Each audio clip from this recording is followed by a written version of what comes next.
Hello and welcome back to Frank's School. Dactandinacting. I can get rid of one of those. Dactandinacting. Decentralist action and decentralist inaction. Doing it as a verb. Third day I'm going at it, and obviously I'm impassioned with this, and it's very easy for me to talk about this because I've thought about it for so many years.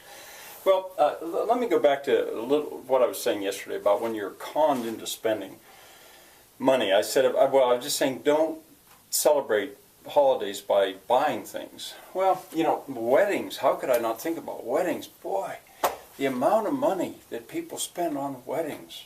And if you don't, you know, I am more prone to think about it in terms of kilocalories as currency rather than money.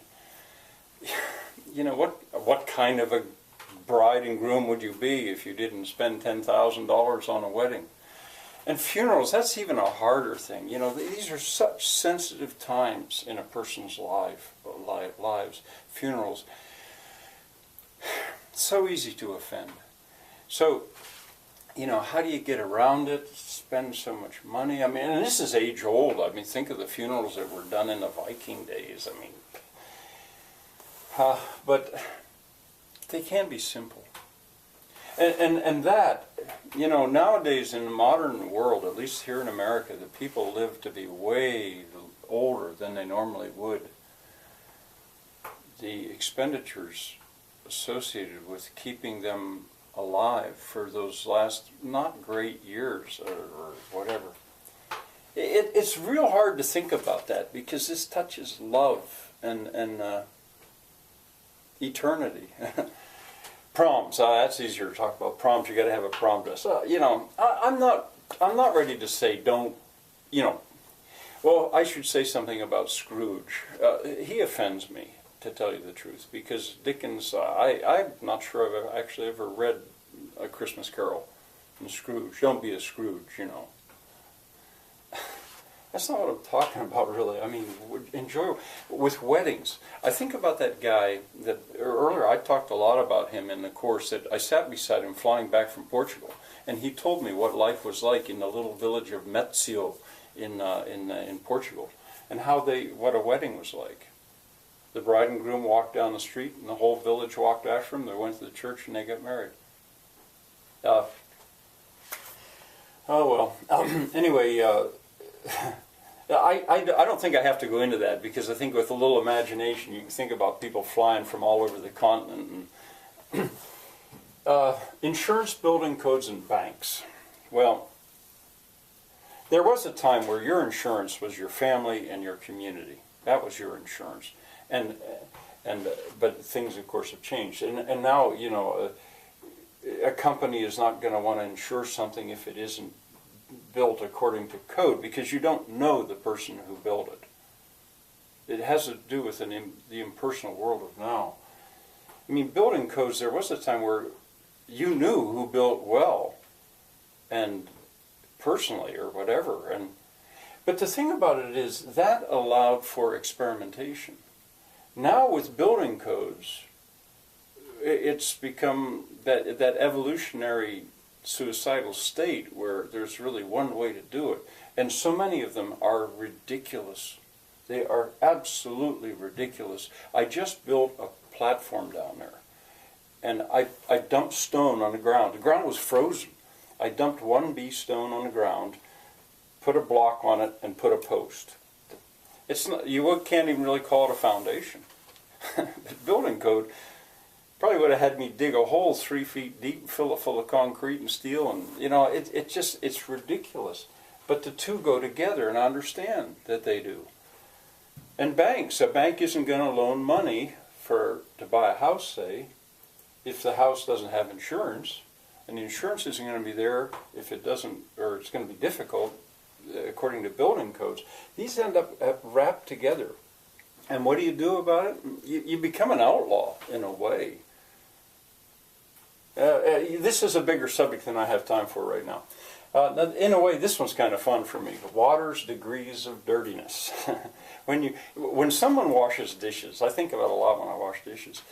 Here on the farm, our well is not very deep, and you know, And somebody from the city would often just turn the water on, start washing dishes, and let the water run the whole time they're washing dishes. We had to, we'd say, no, I know you want to help, let us wash the dishes. Again and again, we would have to explain that. Maybe people still do that, just let the water run. This is drinkable water. No, I learned to do dishes partly in Brazil, where a man, he was my compadre, Tito. He would every morning carry 2 buckets of water from the well to his house, 2 buckets. He might have made 2 trips. He had a yoke. And that was his wife's water for the day, all of their water. And when you do that, you don't run through it. So I'd say I sort of pride myself in how that the water in the basin is only about that deep, and I constantly rinse it off. I do a good job, and you use as little detergent as possible. Now, detergent is kind of a modern thing, but as little as possible. And what do you do with the water when you're done? Well, if you wash dishes in a basin, we go out on the porch and throw it. Or I'm, I guess, lazy to that extent. Well, no, I'm not. And if you have chickens, well, that's their job. All that little bit that's still in there, they get it. Or pigs. And I said I'm talking to people in cities, and they're not going to be allowed to have a pig. So what do you do with that garbage that can't be used to heat somehow, and how do you boycott the landfill when it comes to garbage, I call it, stuff that's going to decompose quick? Well, there's a lot of reason to have a pig, and 2 pigs would be great, because then they'd have company, which is what I think we should we would have. Now, the Old and Other Ways Museum, which is sort of what I wanted to ultimately build, I'm working on it. I probably would not be legally allowed to have people live there. Don't even think about that. That's why I call it a museum. It's just going to be there to show, well, here's the way it once was, or here's the way it could be. Now, this, you're going to think about this as, but pee outside. Guys, that's one of the reasons I couldn't live in the city. I found it demeaning to urinate. I'm talking about pissing, urinating in a toilet. For like 2 ounces, 4 ounces of urine, 5 gallons of drinkable clean water, pumped, delivered, taken away. Yeah, outside. I laugh about this because I just imagine if people really took me up on this, guys going outside. And we don't always pee in the same place if you're doing it, on a farm or where you have space. But if it's got to be in the same place, well, get a bucket of limestone, crushed limestone, dump it in a spot and pee there. I know you're probably going to think that's really funny, but it's not funny to me. I mean, it's the right way. And women, I even went onto this thing thinking, is that why women wear dresses as opposed to pants so often? Oh boy, if you want to have something to find comical about what I'm talking about, there you go. All right, now on a seemingly much more serious level, separatism. That's not what I'm talking about, really. At the moment, this is March 24th, I think, 2014, and at the moment, separatism seems to be on the rise. I mentioned Crimea, I meant Ukraine, but Spain, Italy, Venice, what's going on in Venice? It's a little trickier to come to the United States, but California's thinking about breaking apart into separate states. Vermont's always had a little bit of that. Separatism and secessions. But that's not what I'm talking about by decentralization. That's more politics. Who governs? What I'm talking about is a culture and a morality. And it could probably happen in an empire, I suppose. I don't know. But anyway, it's related. It is related. But it's not what I'm saying. And then finally, vacations. At this level, people spend a fortune on these vacations. And some of them, I understand, I guess, the impulse to get away. I understand if where you are isn't that pleasant and you get away. James Burke, in The Day the Universe Changed, he he dealt with this idea. But things like a cruise, a Caribbean cruise, I don't know, and or a family trip to Disneyland.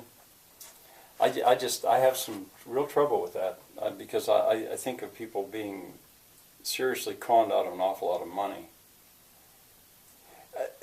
The religious experience of, say, going to the Grand Canyon or getting out in there, I can relate to that a little bit more. Or for me, the Alps. But and it could seem I could seem so inconsistent here, because I'm about tomorrow to leave on what could be called a vacation. For 2 weeks. I'm going to be in Germany. I'm going to be traveling. But why? I'm doing it, and I'm going to love it, I suppose. But I'm going to learn.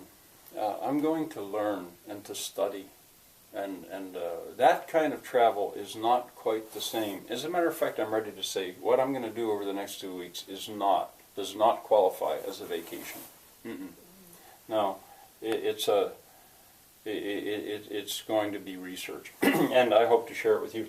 Well, I go on and on. I'm probably teaching now like somebody completely different.